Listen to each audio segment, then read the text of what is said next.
Hi friends, we're back, and today I'm joined by my tiny owl friend, Rockefeller.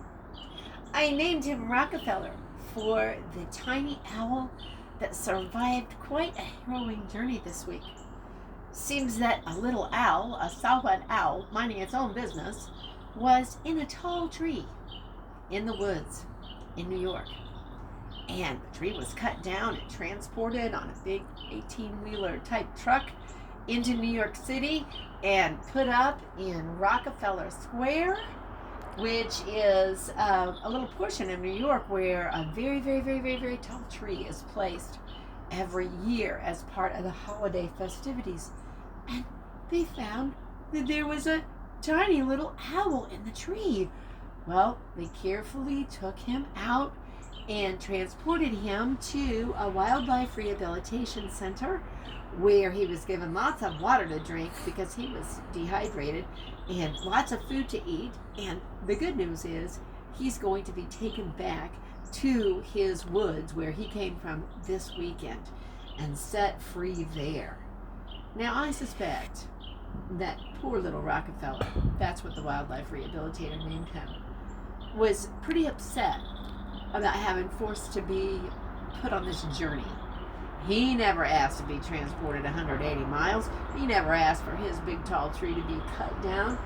And yet, the wildlife rehabilitator said he was so wonderful to work with. He was so patient. They all worked together to help him get better and get on with this journey and get back to his life. So I find Rockefeller very inspiring.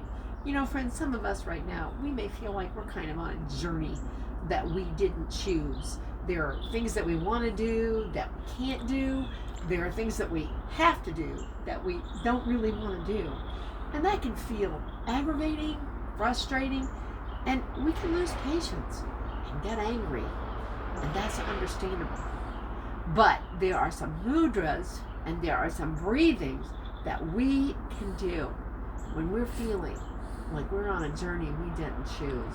Maybe we feel impatient, maybe we feel angry, that we can work with those emotions and channel them into something positive. You know what, Rockefeller? Everyone needs to see my hands if I am going to demonstrate this mudra. So can I put you down just for a minute? Yeah?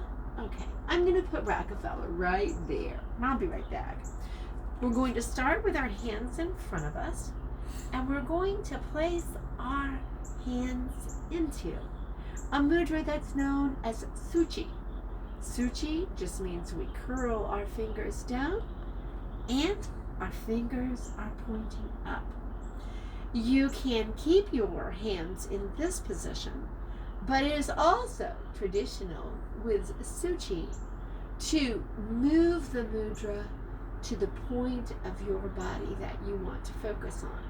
So that if, for example, you have a headache, you can place suchi up by your brow. If maybe you have a shoulder ache, you can put suchi over there by your shoulder. But you can also use suchi when you have painful emotions happening, like impatience and frustration and anger.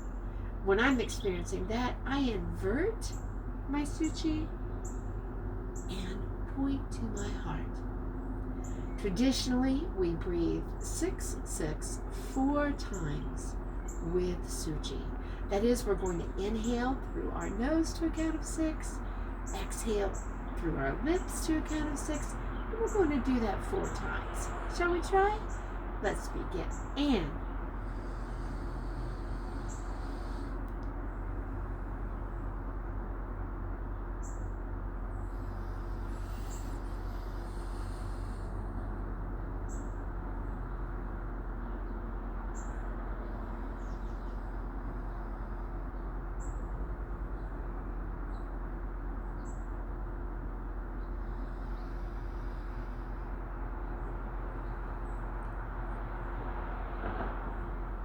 yes, I hope sometime today, tonight, tomorrow, whenever, if you're maybe feeling like you're on a journey you don't really want to be on, maybe you're feeling impatient, angry, you'll remember suchi and you'll remember this breathing, and that will help.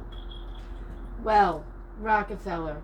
I'm very inspired by the journey of Rockefeller the Owl. And I thank you for joining us today. You know what? It's time to wave goodbye to our friends at home. Did you know that? You did.